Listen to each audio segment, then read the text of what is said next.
तो हमारे साथ राजनीतिक विश्लेषक सर्वेश्वर सर्वेश जुड़ चुके हैं। सर, आपका बहुत बहुत स्वागत है सुदर्शन न्यूज में। क्या आप मुझे सुन पा रहे हैं? जी हाँ, इसका बहुत बहुत धन्यवाद आपका मुझे जोड़ने के लिए। जी सर, कर्नाटक सीएम पर लगातार सस्पेंस बरकरार था सर, लेकिन अब तस्वीरें कुछ और ही नजर आ रही है। पहले जानकारी मिल रही थी कि डीके शिव कुमार को बना सकते हैं, तो वह ये भी जानकारी थी सूत्रों के हवाले से कि सिद्धरमैया को भी मुख्यमंत्री पद का जो फेस है, चेहरा बना सकते हैं। लेकिन अब जानकारी ये मिल रही है कि सिद्धरमैया का नाम तय किया गया है। उसको आप किस नजरिए से देख रहे हैं? ये कांग्रेस के आला कमान को ये क्राइसिस मैनेजमेंट से निपटने की जो महारत थी वो भूल चुके हैं, और ये उनका एक जगह नहीं, हर राज्य में ये ऐसी समस्या का सामना करना पड़ रहा है। देखिए, वो इंटरनल मामला है कांग्रेस का। बीजेपी भी समय लेती है 2-4 दिन, 1 सप्ताह कहीं भी किसी भी राज्य में मुख्यमंत्री के अनाउंसमेंट में, लेकिन जो अंतरकलह होता है वो इस तरीके से नहीं देखा जाता। अब जनता ने वहां पे चुना है, वहां के विधायकों पे फैसला लेने दीजिए। हाईकमान वहां थे ही थे, तुरंत उनको जिसको लेना था वो डिक्लेयर कर देते। रही बात सिद्धार्थ रमैया और डीके शिव कुमार में, तो देखिए इसमें कोई दो राय नहीं है कि डीके शिव कुमार ने बहुत कुछ दिया है कांग्रेस पार्टी को जी। 2018 में जब ये बात हो रही थी तब पर भी उन्होंने रोका, फिर महाराष्ट्र में प्रॉब्लम्स को संभाला, और अभी जो विक्ट्री मिली है ये इन लोगों की स्ट्रेटेजी के साथ मिली है। उसी तरह सिद्धार्थ रमैया जो है उनका भी अपना वर्चस्व है। जैसे बीजेपी के जो नेता है वहां पे क्या कहते हैं सिद्धार्थ रमैया का पूरे कर्नाटक में उनका जो है मान सम्मान है और लोग उनको जानते हैं। तो जो बेस है, और देखिए सबसे बड़ी बात है कि 2 चीज है। अगर देखा जाए तो सिद्धार्थ रमैया का ज्यादा है, क्योंकि देखिए सिद्धार्थ रमैया पे 50 जो है भ्रष्टाचार के केसेस चल रहे हैं, वहीं डीके शिव कुमार पे 19 केसेस चल रहे हैं। तो दोनों जो है भ्रष्टाचार के केस में लिप्त हैं। जो कांग्रेस 40% कमीशन और ये वो करके वहां की जनता को जो अपने पाले में करने में सफल रही, और वहां पे अगर इन दोनों कैंडिडेट में से कोई भी चीफ मिनिस्टर बनता है तो कांग्रेस के लिए ये मतलब कोई एक वाक नहीं होगा, क्योंकि ग्राफ चार्जेस वाले को आप चीफ मिनिस्टर बनाओगे तो फिर जनता में संदेश क्या हो जी। लेकिन देखिए सिद्धार्थ रमैया जी ने बोला है कि ये मेरा लास्ट इलेक्शन है, और पहली बार नहीं, हर इलेक्शन में 2018 में भी यही बोला था, अभी भी यही बोला। दूसरी बात, डीके शिव कुमार को लगता है कि उनके ग्राफ चार्जेस चल रहे हैं। कल अगर किसी कोर्ट में कोई भी केस में वो कन्विक्ट हो जाते हैं और 2 साल से ऊपर की सजा होती है तो फिर उसका पॉलिटिकल कैरियर चौपट हो जाएगा, तबाह हो जाएगा जी। तो वो भी कोई ये नहीं छोड़ना चाहते। और रही बात कि अगर पार्ट टाइप का हुआ जाए, लाइक 2.5 साल या 3 या 2 साल का, वहां पे ये समस्या आ जाती है कि कोई भी चीफ मिनिस्टर छोड़ना नहीं चाहते। बीजेपी में जो क्राइसिस मैनेजमेंट है और आला कमान की बातें तुरंत सुनी जाती है। आप देखिए उत्तराखंड में उन्होंने 3 चीफ मिनिस्टर बदल दिए, पंजाब में हिमंता बिश्व शर्मा जी को बना दिया, कोई हंगामा नहीं हुआ। उसी तरह 4 और भी दूसरे राज्यों में ऐसे होते हैं। महाराष्ट्र का एग्जाम्पल देख लिए, देवेंद्र फडणवीस जो सीएम थे वो अभी डिप्टी सीएम का पद संभाल के काम कर रहे हैं। तो कांग्रेस को इस चीजों पे देखना पड़ेगा, समझना पड़ेगा जी। सर्वेश्वर जी कहीं कांग्रेस को डेंट करती है, भविष्य में भी बहुत बड़ी क्षति पहुंचाएगी जी। सर्वेश्वर जी, ऐसे में कहीं ना कहीं जो कर्नाटक सीएम का फेस था, पहले सिद्धरमैया के नाम पर ये तय किया गया था कि वो बनेंगे, अब डीके शिव कुमार का नाम भी इस दौरान कहीं ना कहीं सामने आया। लेकिन ये भी जानकारी मिल रही थी कि 3 साल का जो कार्यकाल है वो सिद्धरमैया का होगा और 2 साल का कार्यकाल डीके शिव कुमार का होगा। क्या कर्नाटक की राजनीति में ऐसा कुछ देखने को मिल सकता है? देखिए इशिका, अगर कोई दूसरा सचिन पायलट ना बने तो ये जो फॉर्मूला है वो भी सही है। लेकिन आपने क्या देखा छत्तीसगढ़ में, वहां पे टीएस देव सिंह जी को भी यही फॉर्मूला के तहत कहा गया था, लेकिन बाद में भूपेश बघेल नहीं हटे, वो पद पे जमे रहे। वहां पे भी अंदर खाने खबर थी, लेकिन समहाउ वो खबर को आगे नहीं आने दिया। कांग्रेस सफल रहा वहां पे क्राइसिस मैनेजमेंट करने में।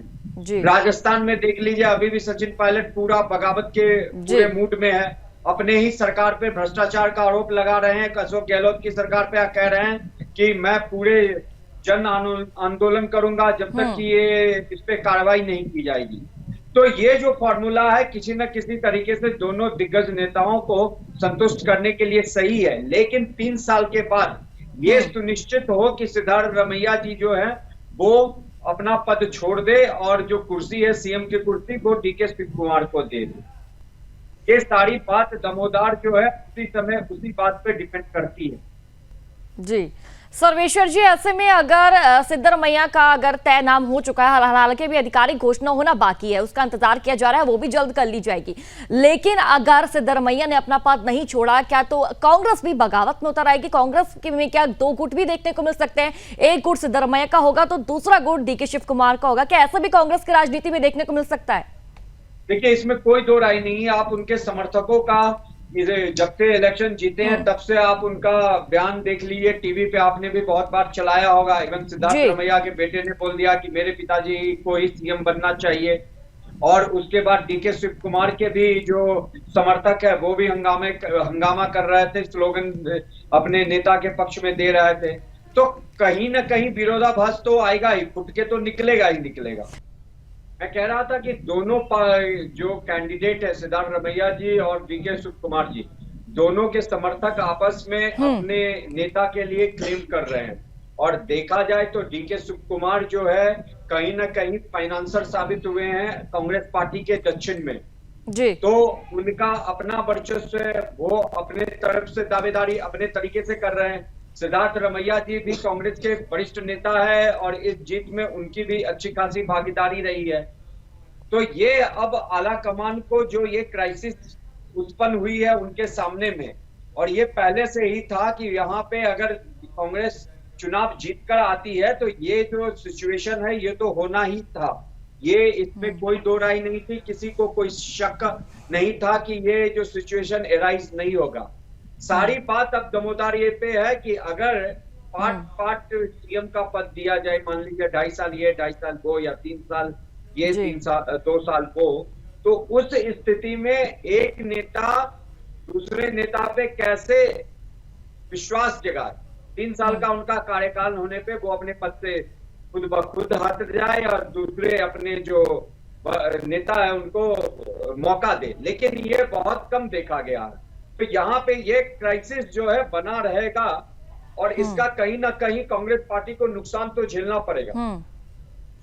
जी सर्वेश्वर जी, ऐसे में जो वक्फ बोर्ड है उनके द्वारा ये मांग की जा रही है कि जो डिप्टी सीएम होगा कर्नाटक का वो मुस्लिम समुदाय से बिलोंग करने वाला होगा। ऐसे में अब कांग्रेस आलाकमान द्वारा क्या कुछ फैसला इसमें लिया जा रहा है, और इसका क्या असर अब कांग्रेस कर्नाटक की राजनीति में देखने को मिलेगा? देखिए, हिंदू मुस्लिम सिख ईसाई सभी भारत के नागरिक हैं, और ऐसा नहीं है कि अगर मुस्लिम जीत के आते हैं तो उन्हें मंत्री नहीं बनाया जाता, क्या नहीं बनाया जाता। क्या भारतवर्ष में मुसलमान राष्ट्रपति नहीं रहा है, उपराष्ट्रपति नहीं रहा है? भारत के हर संवैधानिक पदों पे मुसलमान काबिज रहे हैं, लेकिन जो वहां पे मुस्लिम लोगों की जो मेंटालिटी है, आप उस चीजों को समझने की कोशिश करिए। 85% हिंदू बहुल वाला राज्य 13% मुस्लिम के आगे घुटने टेक देता है, और वो एक मुश्त वोट जो होता है वो कांग्रेस पार्टी को शिफ्ट कर देते हैं, और कांग्रेस पार्टी को जो वोट आया, वोट परसेंटेज। जी सर्वेश्वर जी, मैं आपको रोकना चाहूंगी इसी मुद्दे पर। एक बड़ी जानकारी आ रही है, सिद्धारमैया राहुल गांधी की मुलाकात अब खत्म हो चुकी है। बड़ी जानकारी, कई प्रमुख मुद्दों पर सहमति बनी है इस बैठक के दौरान। आपको बता दें डीके शिव कुमार से मिलेंगे राहुल गांधी, तो बड़ी जानकारी आपकी टीवी स्क्रीन पर। थोड़ी देर में दोनों की मुलाकात होगी। आपको बता दें कि थोड़ी ही देर में दोनों की मुलाकात होने वाली है, और ऐसे में राहुल गांधी की मुलाकात सिद्धारमैया से खत्म हो चुकी है। तो बड़ी जानकारी, कई प्रमुख मुद्दों पर सहमति भी इस दौरान बन चुकी है। और आपकी भी जानकारी देना चाहेंगे कि डीके शिव कुमार से राहुल गांधी मिलेंगे, और आपको बता दें कि थोड़ी देर में दोनों की मुलाकात होगी। राहुल की और डीके शिव कुमार की मुलाकात होगी। जी सर्वेश्वर जी, आप क्या कुछ कह रहे थे, अपनी बात को पूरा कीजिए।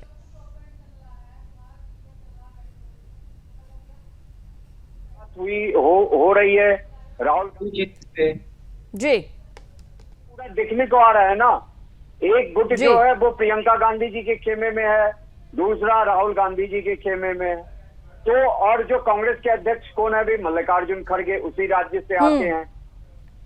तो यह कोई आसान बात नहीं है, क्योंकि कांग्रेस ने अपने युवा चेहरे को हटा के हर ओल्ड जो ब्रिगेड है उस पे दाव लगाया। छत्तीसगढ़ हो, मध्य प्रदेश हो, या फिर आपका राजस्थान हो। मध्य प्रदेश में तो खेला हो गया, ज्योतिरादित्य सिंधिया निकल के चले गए, सचिन पायलट वहां पे अभी पूरे तरीके से नाको चने चबा रहे हैं अशोक गहलोत को।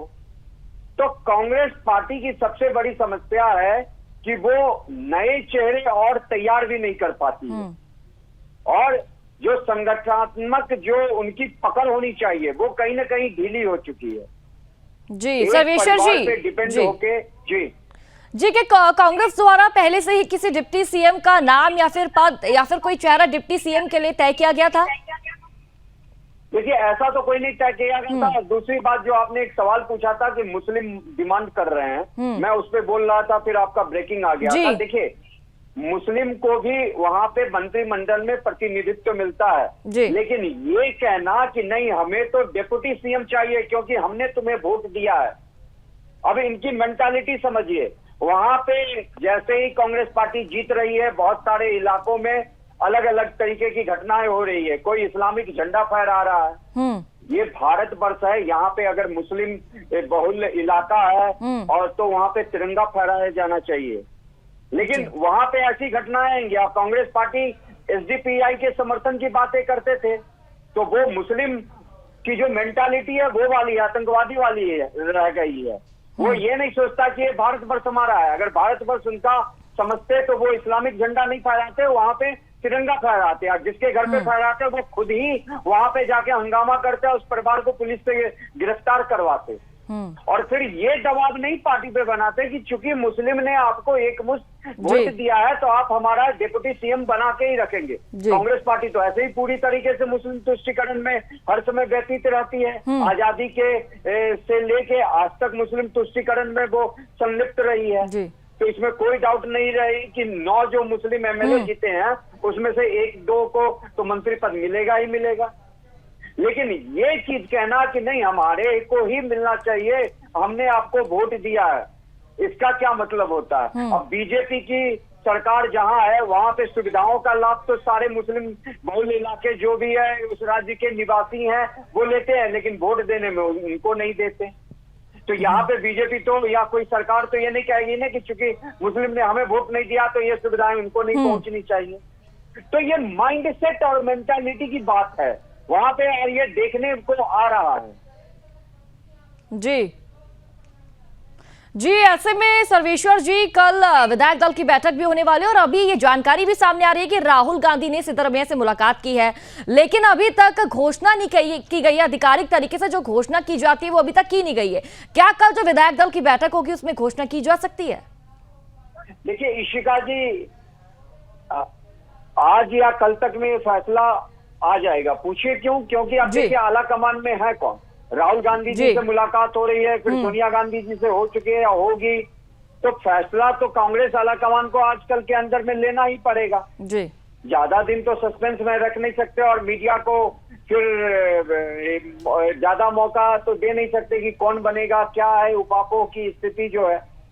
तो राहुल गांधी जी एक कड़ी है, वहां से कुछ निकल के आएगा फिर, लेकिन एक कंसेंसस कहीं ना कहीं तो बनेगा।